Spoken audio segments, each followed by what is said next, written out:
আরে বটু, শিগগিরই গুড নিউজের ঘোষণা করে দাও। গুড নিউজের থেকেও সুপার নিউজ আছে। এখন আপনারা আমাদেরকে টিভির সাথে সাথে জিও হটস্টারেও দেখতে পাবেন, যেখানে রয়েছে আলটিমেটেড টুনদের হুল্লোড়, প্রিমিয়াম এন্টারটেইনমেন্ট আর live sports. Jio Hotstar, the world of infinite possibilities. পাহাড়ে আগেও এসেছি, কিন্তু এমন মনোরম ওয়েদার খুব কম পেয়েছি। তা বছর 22 এখানেই সংসার সাজিয়ে নিয়েছি। বেশ বেশ বেশ, তাহলে এই রবিবার বিকেলে আমার ওখানে চলে আসো, একটু আড্ডাও হবে, সঙ্গে খাওয়া দাওয়া, যাকে বলে নেমন্তন্ন। কাকে চাই? আমি মানে অখিল মুখার্জি। এটা কি দাসবাবুর বাড়ি? হঠাৎ ভেতর থেকে মুরগির কুকু আওয়াজে চমকে উঠলাম। সেটা দেখে দাসবাবু বললেন, আহ কাঞ্চি, কি হচ্ছে কি? আমার আর দাসবাবুর পাতে একটা করে মুরগির ঠ্যাং।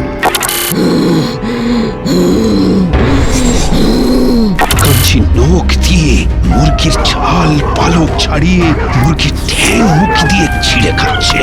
না, আমি মানুষ, আপনাদের মতোই সাধারণ মানুষ।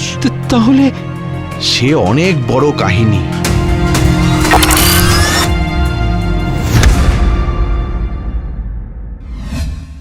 এই এলাকায় যখন বদলি হয়ে এলাম তখন আমি প্রায় যুবক, একা একা ঘুরে বেড়াতাম পাহাড়ের এখানে ওখানে, কিছুই যেন ভালো লাগতো না। তাই ঘুরে বেড়াতাম পাহাড়ি গ্রামে, মানুষজনের মধ্যে খুঁজে বেড়াতাম বন্ধু। একদিন হলো কি, বাজারে আলাপ হলো কাঞ্চির সঙ্গে।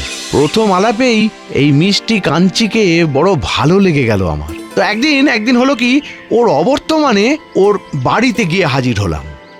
আরে না না না, এটা হয় না বাবা। কেন হয় না মা?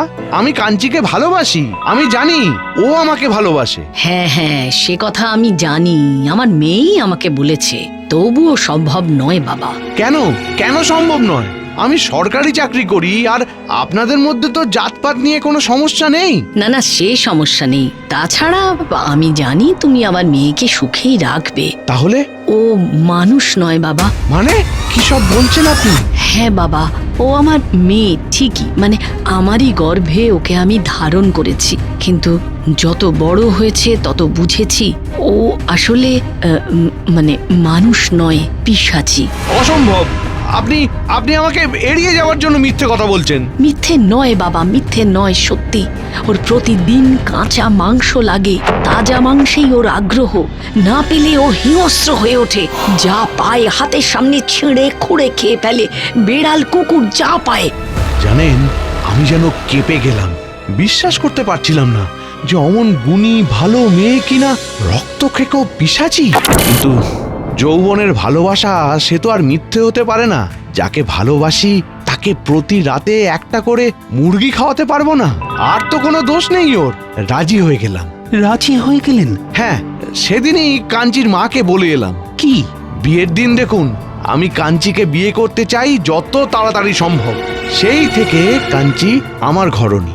আমার কোনো দুঃখ নেই মুখার্জি বাবু, আমার ঘর সংসারও ভরিয়ে রেখেছে। শুধু একটাই অনুরোধ, দেখবেন কথাটা যেন প্রচার না হয়। ছোট শহর তো, বুঝতেই পারছেন। এরপর সারা রাত দুটো চোখের পাতা আর এক করতে পারিনি। চোখের সামনে শুধুই কাঞ্চির মাংস খাওয়ার দৃশ্য। ভোরের আলো ফুটতেই কাউকে না বলে বেরিয়ে আসি।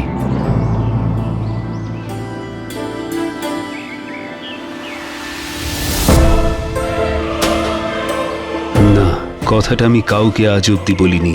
দুঃস্বপ্ন মনে করে ভুলে যেতে চেয়েছিলাম।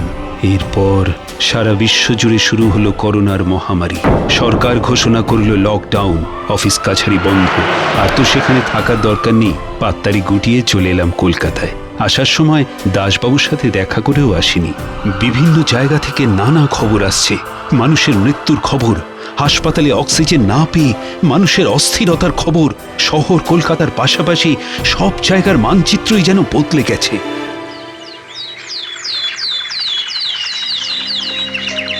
সময়ের সাথে সাথে ক্রমশ অবস্থা যখন স্বাভাবিক হলো, হঠাৎই একদিন মনে হলো দাসবাবু আর কাঞ্চি কেমন আছে একবার খোঁজ নেওয়া দরকার। ফোন করলাম, কোনো উত্তর নেই। কি জানি কি হলো, কেমন যেন একটা খটকা লাগলো। তাই লকডাউন উঠে গেলে সিদ্ধান্ত নিলাম দার্জিলিং যাব, আর একবার দাসবাবুর সাথে গিয়ে দেখা করে আসবো। কেটে ফেললাম টিকিট। দার্জিলিং শহরে যেন আগের মতো সেই প্রাণ আর নেই। যেন একটা ঝড় বয়ে গেছে। চারপাশের বেশ কিছু হোটেল বন্ধ। বুঝলাম টুরিস্ট না আসার কারণে হোটেল ব্যবসায় মন্দা দেখা দিয়েছে। যাই হোক, দেখে শুনে একটা মোটামুটি হোটেলে উঠলাম।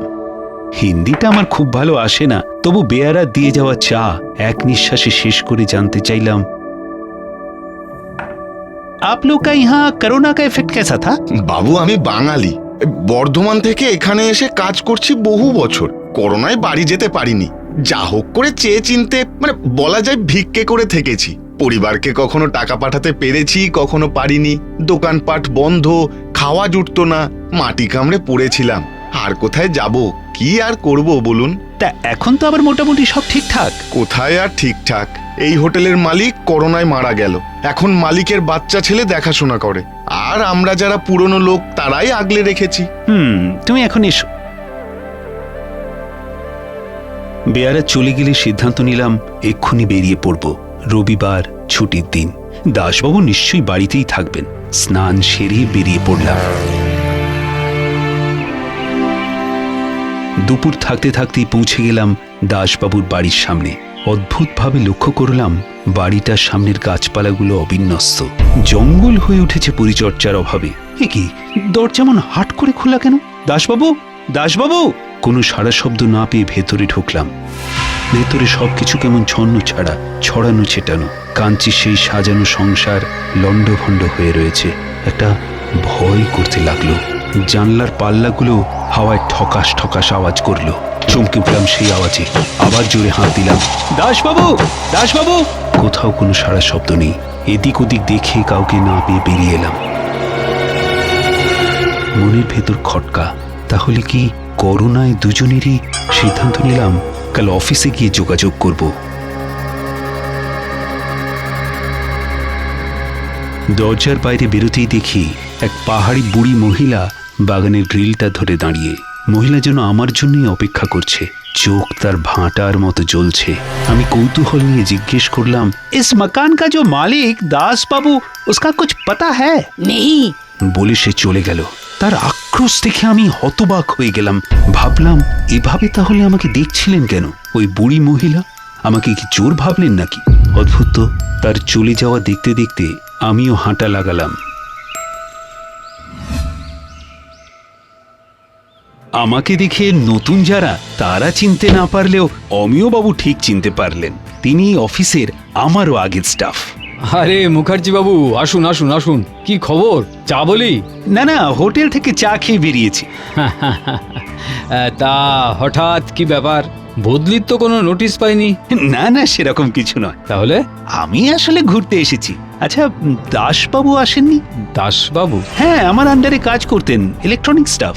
অমিয়বাবু কেমন যেন একটা বিমর্ষ হয়ে পড়লেন। আমি ওনার মুখ দেখে বললাম, আসলে আমি ওনার বাড়ি গিয়েছিলাম, কিন্তু ওখানে কাউকে পেলাম না। হ্যাঁ, ওই বাড়িতে বছর দেড়েক হলো কেউ থাকে না। তবে একসময় শুনেছিলাম একজন মহিলা নাকি নজর রাখে বাড়িটার ওপর।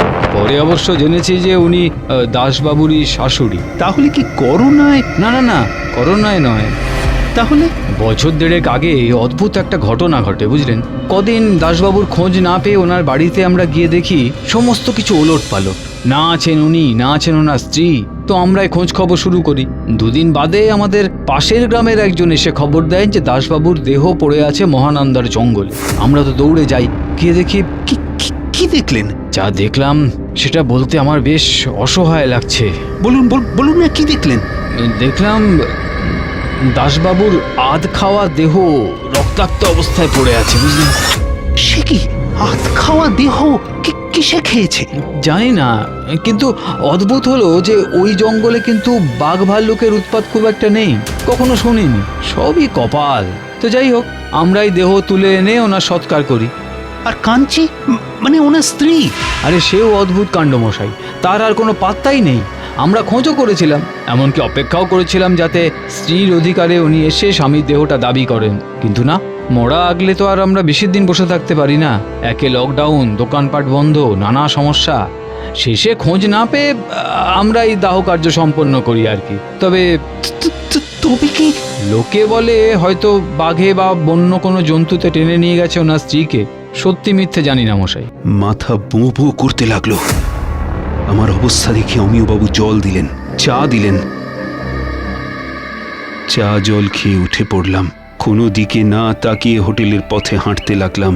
কি এক অদ্ভুত ঘোরের মধ্যে শুধুই মনে পড়ছিল দাসবাবুর সেই হাসি খুশি মুখ আর সেই কথা, তাজা মাংস, মানস পিশাচ, দয়া করে দেখবেন বাইরে যেন খবরটা প্রকাশ না পায়। ফিরে আসা পর্যন্ত সেই ঘোর আমি কাটাতে পারিনি। বারবার ভেবে গেছি কেন কেন। পরে অনেক পরে বুঝেছি তাজা মাংসের লোভ কাঞ্চিকে হিংস্র করে তুলেছিল। তাই লকডাউনে কাঁচা তাজা মাংস না পেয়ে খুবলে খেয়েছে তার স্বামীকে।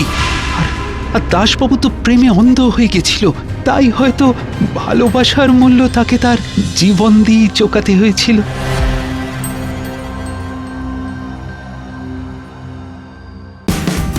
Watch India's largest kids library only on Jio Hotstar. Download the app now.